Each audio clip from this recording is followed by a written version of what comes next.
L'honorable député de l'Arctique de l'Ouest. Merci, Monsieur le Président. Je suis heureux aujourd'hui de participer à ce débat sur ce projet de loi qui est très important pour les gens du Nord. Et en tant que représentant du Nord, je suis heureux qu'on discute des questions de réglementation dans le Nord d'une manière positive qui promouvoit le développement et qui protège l'environnement. Les gens du Nord ont connu tout cela, Monsieur le Président.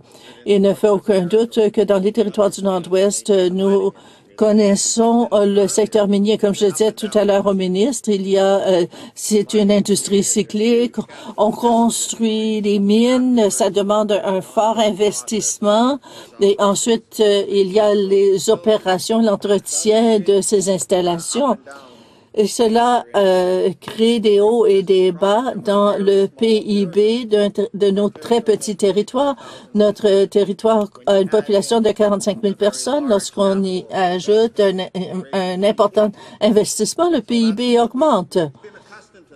Mais nous avons l'habitude de cela. Nous avons vécu avec ces cycles à la hausse et à la baisse. Et c'est très important de comprendre l'industrie minière. C'est très important de savoir l'importance des plans miniers pour notre économie. C'est très important de comprendre l'importance des avantages du secteur minier pour le Nord. Le ministre parle de 8 000 emplois pour les gens du Nord.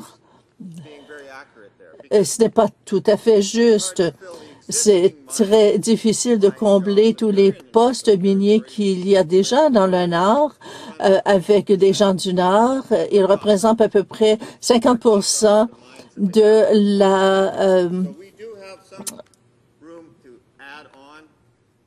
des gens. Donc, on peut créer plus d'emplois dans le Nord, mais lorsqu'on parle de 8 000 emplois, eh bien, il faudra augmenter la population de manière très considérable si on veut que tous ces postes soient occupés par des gens du Nord.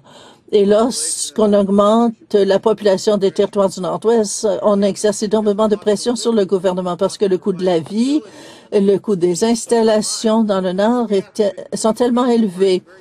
Donc, nous examinons les projets miniers très attentivement. C'est important pour notre économie, mais nous devons vivre avec les conséquences. En ce qui concerne l'environnement, Monsieur le Président, partout dans les territoires du Nord-Ouest, nous vivons avec les résultats de l'activité minière. Nous vivons avec les résultats des mauvaises décisions mal faites trop vite. Ces décisions ont abouti à des résultats comme la mine Giant, le pire cauchemar environnemental au Canada, 270 000 tonnes d'arsenic sous terre. Et la seule solution, c'est de le geler sur place pour que les générations futures s'en occupent. Ce gouvernement est responsable à hauteur de plusieurs milliards de dollars pour le nettoyage de ce site, et ce, pour longtemps encore. Alors, on voit là un exemple d'une évaluation environnementale mal faite. Et c'est la même chose pour d'autres projets. Regardez la mine de Pine Point. Et il ne reste plus d'argent pour la remise en état du site. Le site a été abandonné. L'investissement dans la collectivité abandonnée. Nous vivons avec cela dans le Nord. Nous comprenons très bien le secteur minier. Nous comprenons ses effets sur l'environnement, probablement comme le Yukon, le Nunavut commence tout juste à se rendre compte des conséquences du secteur minier. Je suis heureux que la revendication territoriale du Nunavut aille de l'avant. Lorsqu'on songe que ça fait 2 décennies qu'on y travaille, vous pouvez comprendre peut-être la frustration des gens qui vivent au Nunavut, qui attendent si longtemps pour ce projet de loi, qui ne savent pas encore ce que ça donnera. C'est pourquoi j'aimerais que ce projet de loi soit divisé. Le Nunavut pourrait avancer très rapidement. La partie sur le Nunavut pourrait avancer très rapidement avec de légères modifications qu'on a demandé les intéressés, et ça permettrait aux gens du Nunavut de mieux contrôler leur processus de réglementation qui, comme je le soulignais dans ma question au ministre, dépend de la planification de l'aménagement du territoire. Ça, c'est très important. Mais dans les territoires du Nord-Ouest, on a constaté très peu de progrès dans la planification de l'aménagement du territoire, plan auquel on travaille depuis une dizaine d'années, que ce soit dans la Satu, dans la région Gwich'in, Inuvialuit. Ce sont des régions où il faut mettre en place des plans d'aménagement du territoire. Pour ce qui est des DECHO,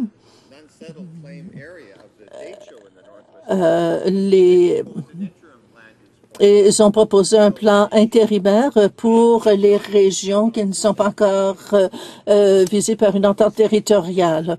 Donc, ce que nous constatons, c'est oui, nous voulons que les dispositions sur le Nunavut aillent de l'avant le plus rapidement possible. C'est un pas dans la bonne direction pour le Nunavut. Mais lorsqu'elles entreront en vigueur, nous espérons que les plans d'aménagement seront adoptés rapidement, ne sont pas coulés dans le béton et peuvent être modifiés pour les adapter, pour qu'ils fonctionnent mieux. Et c'est exactement ce qui devrait arriver. Donc, allons de l'avant avec les dispositions sur le Nunavut.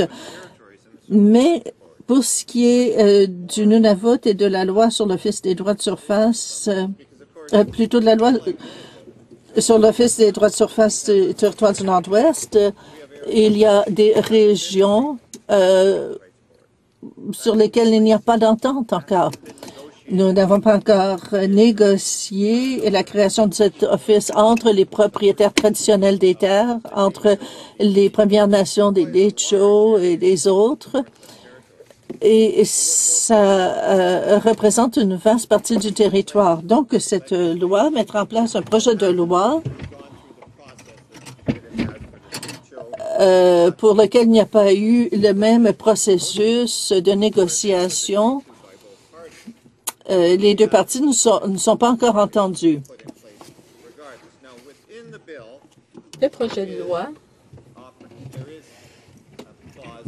comprend une disposition qui dit que le ministre doit passer en revue la loi quand un nouvel accord intervient dans les territoires du Nord-Ouest. Mais est-ce que cet examen suffit pour les habitants des territoires du Nord-Ouest, pour les DECHO, pour les Kitcho, qui négocient encore leurs revendications territoriales? Est-ce que cet examen suffira? Nous ne savons pas quel genre d'examen ce sera.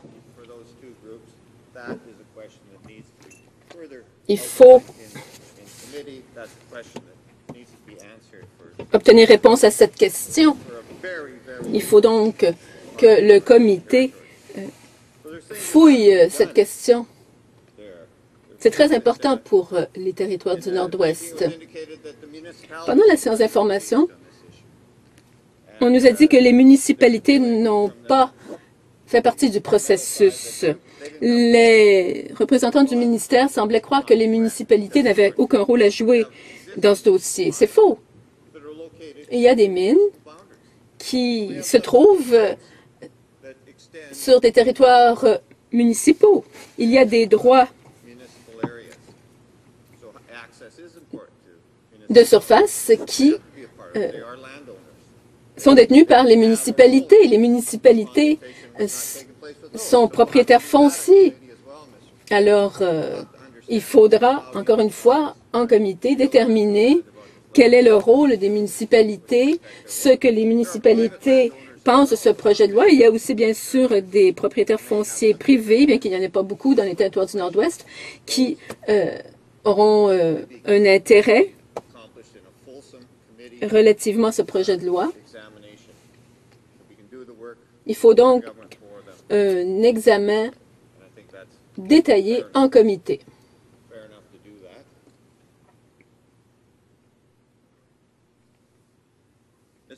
Monsieur le Président, Le ministre a dit que ce projet de loi relève du développement économique. On adopte une loi en matière d'environnement, mais il s'agit de développement économique. Il me semble qu'il y a quelque chose qui cloche. Il me semble que quand on adopte des lois en matière d'environnement, c'est pour protéger l'environnement, pour s'assurer qu'à l'avenir, les projets seront réalisés convenablement, donneront de bons résultats et qu'une fois que l'exploitation sera terminée, l'environnement n'en aura pas souffert. Dans les 3 territoires, Monsieur le Président, le problème, c'est qu'on ne jouit pas des droits des provinces. On ne peut pas aller voir les promoteurs et dire « Nous voulons une route. Vous devez bâtir une route. Nous allons collaborer avec vous pour la construction de cette infrastructure car cela profitera à nos habitants. » Mais au terme de la loi sur le territoire du Nord-Ouest, toute nouvelle route doit être approuvée par le gouvernement fédéral. C'est une responsabilité du gouvernement fédéral. Alors, dans les territoires du Nord-Ouest, avec les mines de diamants, une occasion énorme de développement économique, il y a eu très peu d'infrastructures, très peu de construction d'infrastructures. Et les prix des matières premières étant ce qu'il est maintenant,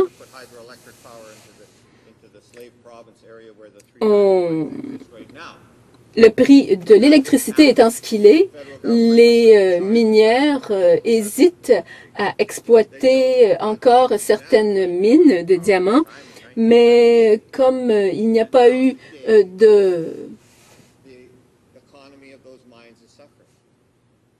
construction de centrales hydroélectriques, on rate une belle occasion de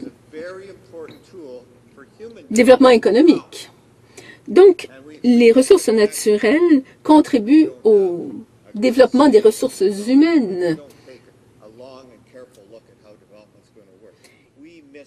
Il faut donc avoir une vision à long terme de l'exploitation des ressources naturelles dans le cadre du développement économique.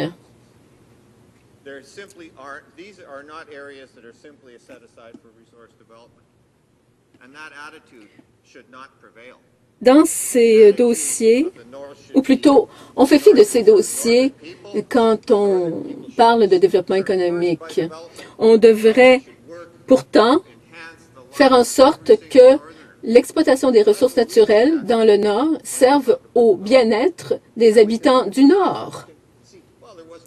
Dans le passé, il y a eu un bon exemple de bonne exploitation de ressources. Bon, le nettoyage n'a pas été très bon, mais il y a eu, la mine Five Point où il y a eu création de réseaux hydroélectriques, construction de routes et toute cette infrastructure est restée. Et cela profite à l'économie des territoires du Nord-Ouest. C'est là le genre de développement que nous voulons. Nous ne voulons pas que l'on creuse d'énormes trous, que cela nuise à l'environnement. Et c'est pourquoi l'évaluation environnementale est si importante. L'évaluation environnementale se fait non pas dans le but de bloquer l'exploitation des ressources naturelles, mais bien dans le but de protéger l'environnement dans le cadre de l'exploitation des ressources naturelles. Et l'évaluation environnementale sert à une planification à long terme, que je ne vois pas chez le gouvernement conservateur. Le gouvernement conservateur est celui qui détient tous les atouts pour le développement du Nord. Alors, Monsieur le Président, cette partie du projet de loi concernant l'Office des droits de surface, les territoires du Nord-Ouest, est extrêmement important.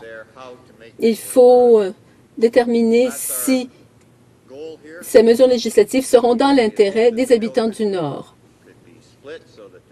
Nous aurions aimé que le projet de loi soit scindé en deux afin que l'on puisse traiter les trois territoires de façon distincte, car les trois territoires sont différents. Au Nunavut, il y a un gouvernement, il y a eu un accord de revendication territoriale. Au Yukon, le système est complètement différent. Il y a des partis politiques, un système établi il y a longtemps. Dans les territoires du Nord-Ouest, c'est autre chose encore. Il y a 6 grandes régions faisant l'objet de revendications territoriales et qui se doteront d'un gouvernement. Si vous en parlez aux habitants des territoires du Nord-Ouest, vous constaterez qu'ils ne veulent pas abandonner leur identité bien particulière. Ils ne veulent pas se fondre dans la masse des trois territoires. Ils ne veulent pas tout simplement obéir aux ordres du gouvernement fédéral. Et tout comme l'Alberta, qui a les représentants qu'elle a,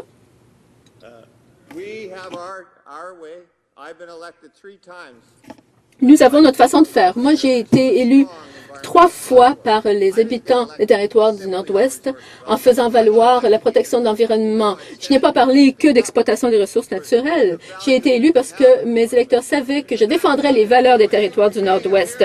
Et c'est ce que je fais chaque jour et c'est ce que je ferai. Peu importe ce que disent les Ontariens ou les Albertains. Moi, je suis ici pour défendre les intérêts des habitants des territoires du Nord-Ouest. Mr. Speaker, Monsieur le Président, nous attendrons avec impatience l'étude de ce projet de loi en comité. J'espère qu'en comité, on pourra l'étudier de façon approfondie. Si le gouvernement pense qu'il pourra faire adopter ce projet de loi sans discussion, il se trompe.